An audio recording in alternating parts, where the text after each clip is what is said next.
Hey, hello, all you wonderfully curious people. I hope y'all are having a fantastic day. I am Burke. You're watching Road Odyssey, and this video comes as a result of my wife and I went on a big trip, part of it going through Tucson, Arizona. Got a text message from Brian of Yellow Jacket Garage, of whom spent a very long time in the Air Force. And he said, hey, you're going through Tucson? Go through the PIMA Air Museum. And so that's what we did. That's what this is all about.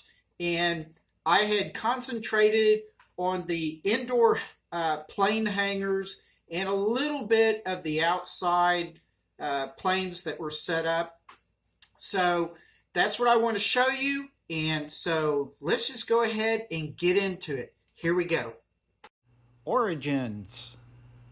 In 1966, the Air Force lined up quite a few very spectacular planes along the fence line for the public to view.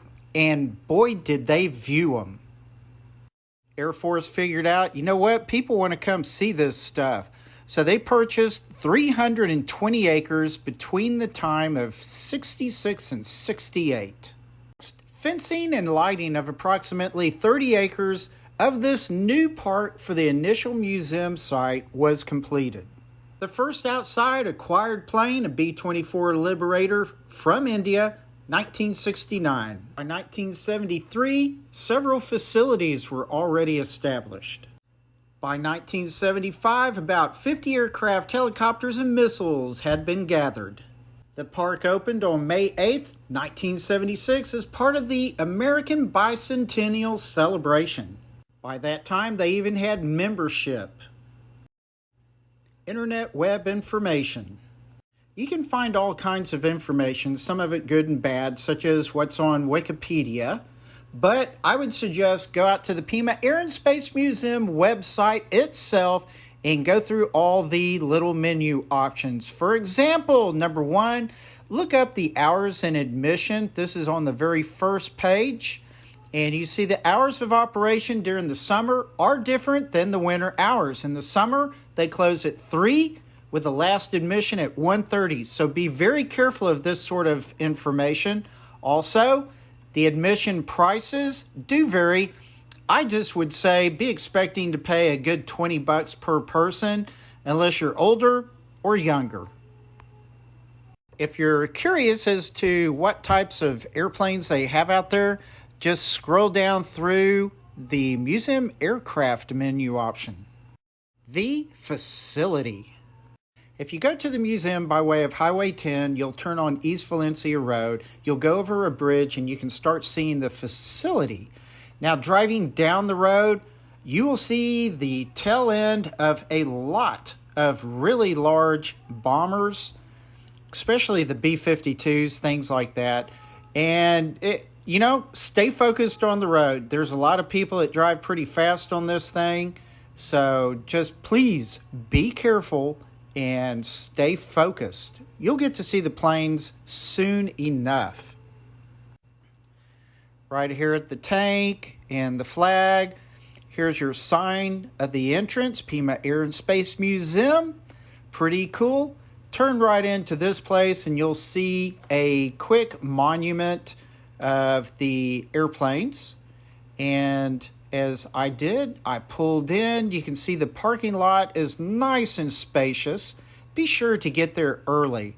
Also, you'll notice that they have a grand opening coming up maybe in 2022 for military vehicles. Should be pretty cool. You will see a lot of really cool birds. No, not that bird. No, oh, come on, not that bird. I mean like this helicopter, AC-130, and the A-10s.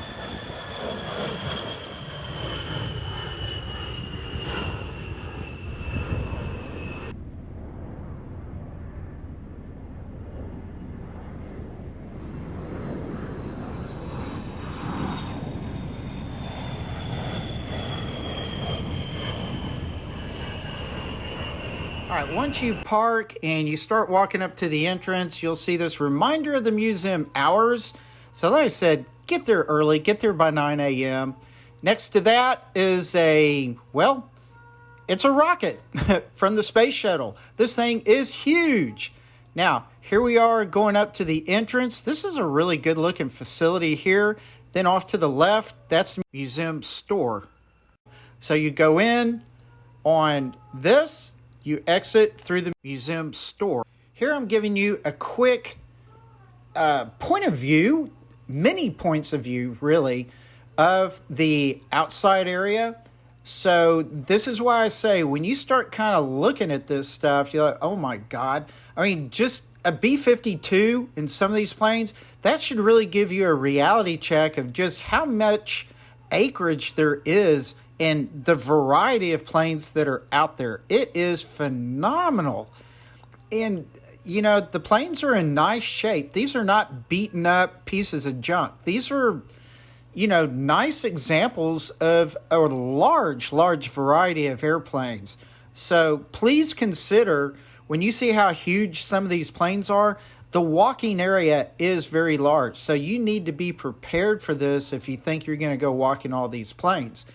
Now, on the inside, you're greeted with a Wright Brothers model, and the planes are staged, in my mind, somewhat randomly, but it's just really neat. Some of the eras and uses of the planes are grouped together to a degree, so that's rather helpful. And there are placards for all of these planes, so you're not going to walk around and wonder, you know, why is this here? What is it? Blah, blah, blah.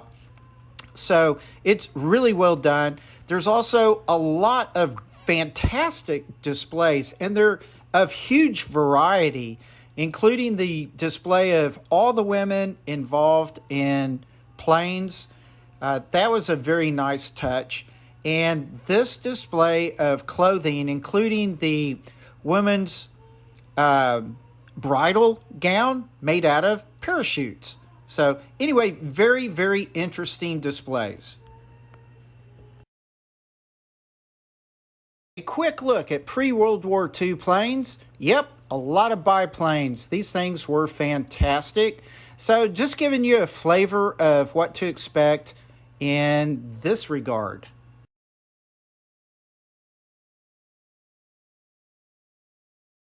World War II bombers. I spent a ton of time on these because this is some of my favorite stuff. This B-25 Mitchell is probably my favorite plane. Now, this was really cool. They really added the ability for you to see what the front section is and, you know, all the bitlets for this plane. So that was a fantastic display. I am jumping completely to another building for the B17 Flying Fortress. And the building itself was really nice. It kind of looks like the front awning is a wing of an airplane. So when you go inside, this is a fantastic big blown up picture and names of a lot of people that have been on the planes before in the past. And here is the monster itself. This is a beautifully restored airplane. And down here at the bottom was the last remaining pilot in the U.S. or probably in the world. So he was talking a lot about this plane and his adventures. But I would say plan on 30 minutes to an hour actually going through this display. There is a whole lot here. I mean, a ton of stuff. And really, this is such a big, beautiful airplane. For me, it is just something that takes time to just kind of get it into your mind, wrap your mind around it. But this was a phenomenal display. I really think you will enjoy this a lot. So this was one of my bucket list airplanes. Bungay Buckaroo, B24 Liberator, also on my bucket list of airplanes to get up close to. This thing was a beautifully restored example, and it was just huge. Very fun to walk around and just really get a feel for what this thing was. So you know, seeing them in silver, I kind of like it being in silver because you can really see the body parts. Speaking of body parts, here is coming up my wife next to one of the wheels. She's about 5'2". You can see that wheel is huge. So front view, pretty cool. Side gunner right there. Down below, you got the turret for the gunner down there. And then, of course, I got a rear shot for the rear gunner and all that good jazz. Just a really interesting airplane to take a good gander at. And yet another bucket list plane for me is the B29 Superfortress. You know, just seeing this thing is amazing. It is huge. It's something that you've really got to walk up to. I mean, look at it compared to some of these other planes. And my wife just looking right up underneath this thing, it gives you an idea that this has just greatness to it. There's no wonder that they call it the Superfortress, because in that time, this thing was monolithic. I couldn't imagine seeing a huge squadron of these going over my city. That would pretty much, you know, put chills down my back. So this thing was very fun to look at. And again, giving it proportion, looking at the other planes that are nearby. The other planes like the Mustang, I mean, the engines of this B-29 are about the size of a fighter plane of the same era. So kind of gives you an idea that, yeah, it's a monster.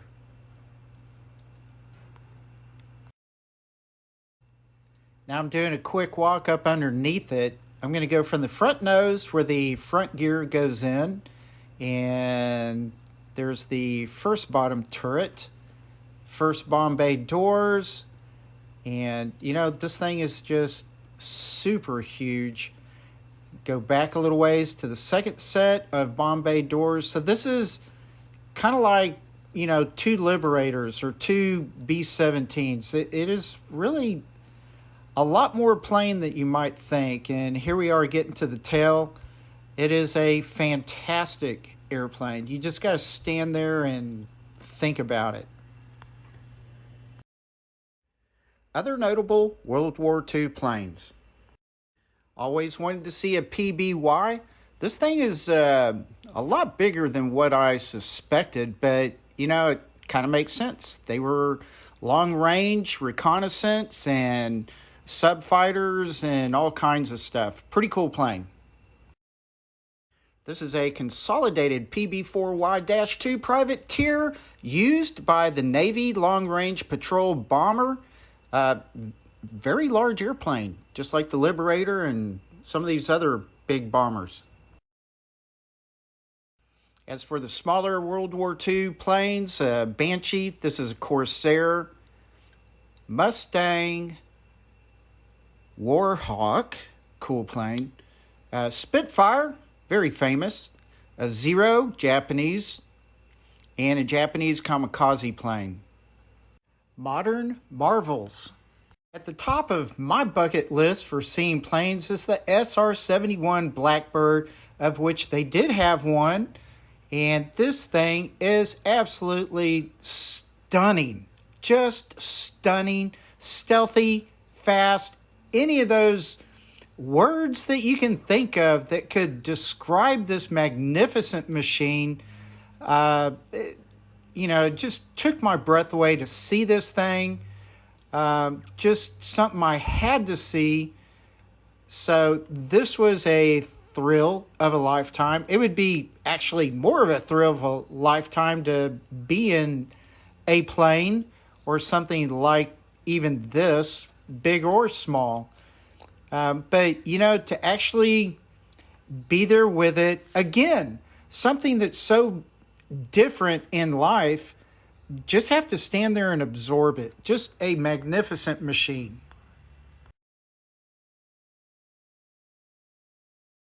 Now, super fast, they also had a MiG, A-10, a Tomcat, and a Phantom. Love the Phantoms. Cool jets. Let's take a quick walk outside. There was one plane out there in particular I was interested in to give you a flavor for the variety at PIMA. No, it wasn't the B-52s. It was this. The wild and crazy B-36J Peacemaker, a fantastic airplane, had to see it. I really hoped you enjoyed the variety in my choices for this video. Thank you. Y'all are wonderful. Thank you so much for watching. I really do appreciate it. And please subscribe down below. That is fantastic as well. This PIMA Air and Space Museum is just phenomenal. There is so much more there than you could ever imagine. One thing I didn't include, for example, was the very last pilot of one of the B-17s during World War II. There's just an immense amount. You need a full day. I mean a full day. And if you're really curious and you want to watch the planes coming and going from the next door Air Force Base, I would encourage you to take maybe 2 days. So with that, relax, take it easy, and I will see you later. Bye.